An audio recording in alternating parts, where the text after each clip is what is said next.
Why is the cost of college rising so quickly in America? People tend to blame the lack of federal and state funding on this dramatic increase in college tuition, because people love to blame a lack of money on virtually all of their problems. But that is not really the case here. Sure, it plays a role, but by no means is it the primary one. Then why is college so expensive in the United States? Well, I'm going to answer that. But first, I want to emphasize just how ridiculously expensive it is. Back in 1987, the average tuition for a four-year college was $3.2 thousand. Now, however, it is in excess of $10,000. According to a report from College Board, the cost of an undergraduate degree has risen by 213% at public schools and 129% at private schools. All of that is already adjusting for inflation. So in that time span, tuition has outpaced inflation fairly dramatically. Why is that the case? Well, let's start by looking at this article from Business Insider. We're going to look at several different articles to make sure we have a rounded answer here. For the next little while, we will talk about Richard Vedder, who is a professor of economics at Ohio University. He argues that there are many factors behind the cost of college, and some people have stressed one or another. But the ultimate driver of cost, Vedder said, is the sheer number of people vying for a college education. So that is his primary reason. We also have that higher enrollment has brought an expansion of financial aid programs, a need to increase budgets for faculty pay and on-campus student services, and a decline in financial support from state governments. So he does mention a decline in support, but that is not the primary reason here. All we have to do is look at the fact that everyone does want to go to college. Vedder points out that the demand for higher education has risen dramatically since 1985. Once demand goes up and nothing else happens, that will raise prices. If we simply look at the percentage of Americans who have 4 years or more of college education over the years, we can clearly see that more people are educated now than they ever have been in the history of the United States. Looking at 2019, it's about a third of the population, whereas back in the 80s, it was around 20%. And the problem with having more students go to college every generation is not that they're becoming more educated, they're becoming over-educated. Millennials are the perfect example. This graph shows that about half of those millennials who acquired a college degree actually work in a job that requires one. That's what the first two bars are showing, that about 19% of millennials work in a job that requires a college degree. However, 36% of millennials have a college degree. So they are significantly over-educated. And that's what this graph shows as well, that the number of millennials who have a college degree vastly outpace the number of jobs that require such a degree. And that is called over-education. Being educated is not a bad thing. But if you go to college for 4-6 years, you end up $30,000 in debt to get a job that you don't even need a college degree for, what was the point? You just wasted money, you wasted time, and you could have gotten the job anyway. And that is the problem with telling everyone they need to go to college, because they don't. There are plenty of jobs out there that don't require a college degree. Now, being more educated and having a more educated population is not necessarily a bad thing. The problem is, however, as Vedder points out, that the advantage of a degree today is less than what it was 10 years ago because of rising costs. He continues by saying that the return on investment has fallen, and 40% of kids don't graduate within 6 years. So just think about that for 1 second.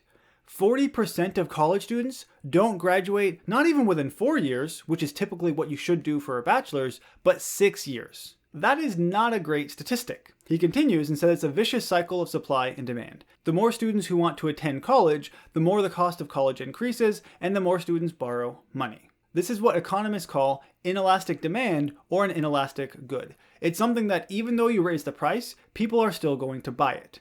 Milk is an example of that, or cigarettes. Someone who is addicted to smoking, even if you raise the taxes, they're still going to buy cigarettes because they need them. The price is inelastic to them. It's not super relevant. Colleges are apparently the same way. They can continue to raise prices, but because you have this mindset that we need to go to college, it doesn't matter. You're going to pay whatever they demand. Which is why, from 2000 to 2012, the percentage of students who took out student loans jumped to 60% from 50%. And those loan amounts rose to $20,000 from $16,000. And while many people think that increasing in grants and student loans may be beneficial because it gets more people in college, it also has the adverse effect of raising tuition for everybody. Vedder says that knowing that students will get this financial aid money, the university raises fees and takes advantage to capture that themselves. But to get a more concrete example, let's look at this report from the Federal Reserve Bank of New York, where they found that for every dollar given out in student loans, colleges raise their tuition by 65 cents. And for every dollar given out in Pell Grants, for example, they raise tuition by 55 cents. Now, if you're a student taking out a student loan or getting a Pell Grant, to you, maybe it doesn't seem like a bad idea because regardless, you're ahead. If tuition goes up by 65 cents but you got $1 extra, then there's still a 35-cent difference. The problem is that when this continues year after year, decade after decade, eventually students are paying vast sums of money and they have to take out student loans or else they can't pay for it. But in taking out student loans, the next generation of students have to pay that much more. And it's actually fairly obvious to see why this has continued and why it's gotten worse. Let's think of a college as a business because they're essentially acting that way. The product they are selling is a college education, and we are the consumers. Regardless what they charge for that product, the consumers are going to buy it. We've already seen we have more people with college education than we have ever had in the United States. Even though college tuition is higher than it's ever been, students can still pay for it using student loans and grants. So universities have virtually no incentive to charge less for tuition because they're making bank on this. So if colleges are continually charging more and more money, the question arises, where does that money even go? Well, in part, it goes to increase student services like counseling and healthcare. Services such as academic support, personal counseling, and healthcare have been on the rise. Now, perhaps you think universities should be providing all of those additional services. The problem that I have, though, is that the students who don't want to use them are still being charged for them. You can't opt out of it. Even if a student never uses a counseling service, their tuition or their fees are still paying for it. As a perfect example of what I don't want to pay for, consider the fact that in 2016, there were a number of universities who offered free counseling to students after Trump's election. And this article from USA Today is quite hilarious, so let me just read the first 2 lines. Following a tragedy, universities often pacify students' fears by hosting forums, self-care events, and support groups. Following the election of Donald J. Trump as President of the United States, many universities have followed that same formula. Thus far, this video has not been very political. I do want to say, however, very briefly, that if you need counseling because the person you wanted to be president wasn't president, you kind of need to get over that, and you should not require that other students pay for your counseling. That's fairly ridiculous. And it's just an example of a university offering a service that is not necessary. I admit this is a more extreme example, but I still think it shows my point. The purpose of a university is to educate students, not to help them get over the 2016 election because their favorite person lost. And speaking of these services, this article from The Atlantic compares the United States to many other countries around the world. What they found is that the United States ranks #1 in the world for spending on student welfare services, such as housing, meals, healthcare, and transportation. That all in all, American taxpayers and families spend about $3,300 on these services per student, more than 3 times the average for the developed world.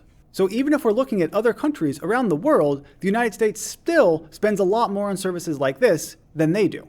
And part of the reason for that is because college is becoming more competitive. Colleges are trying to attract more and more students so they can get more and more money because they're profit seeking.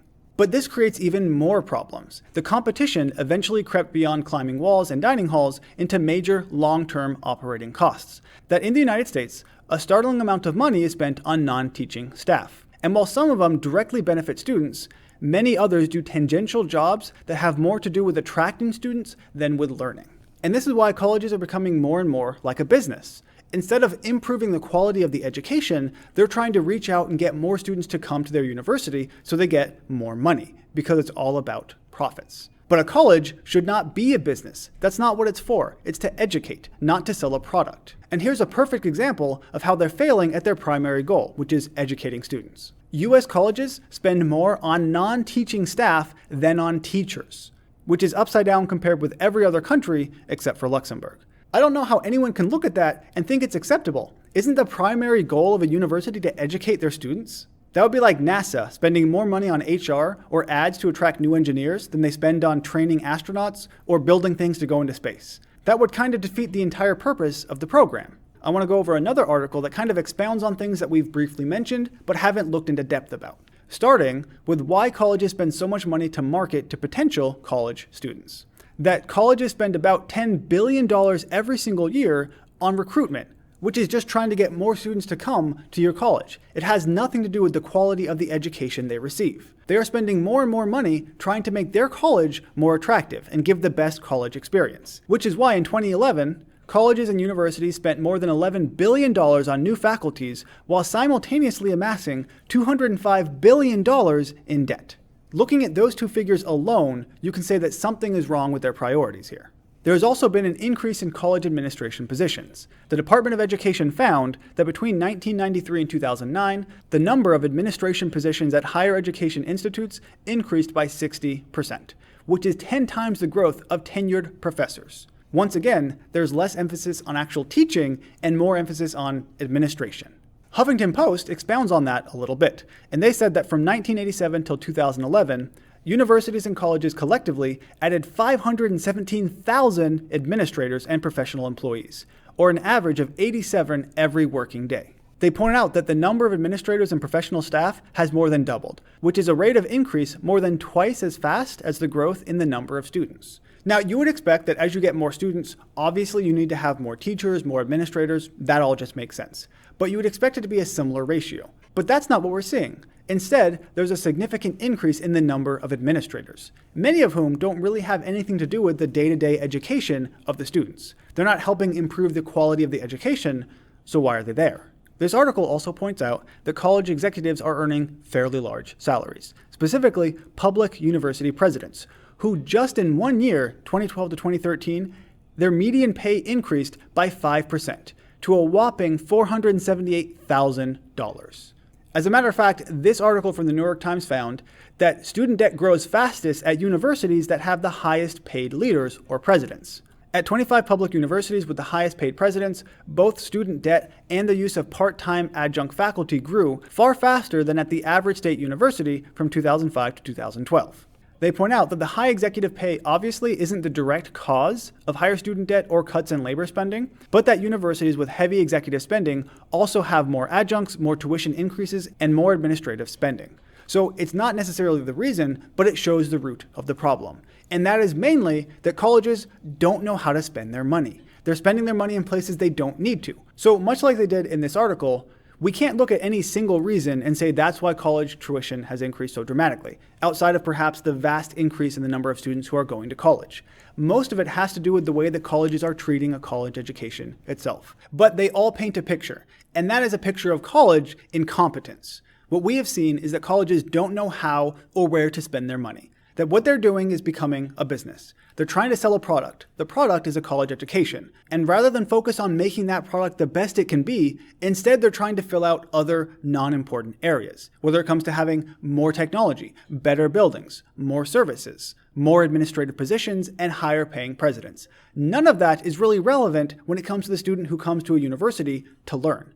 They want to get a good education. They want to get their money's worth. But that's not happening. And this is also why I am firmly against the idea of free public colleges. Now, I understand the appeal, but we've already seen that the problem with college is that they're incompetent. Having the government then pay for everything would not make them automatically more competent. Now, you may respond with, if the government is paying for it, they can crack down and say you can only spend money in X, Y, and Z. And sure, that's a possibility.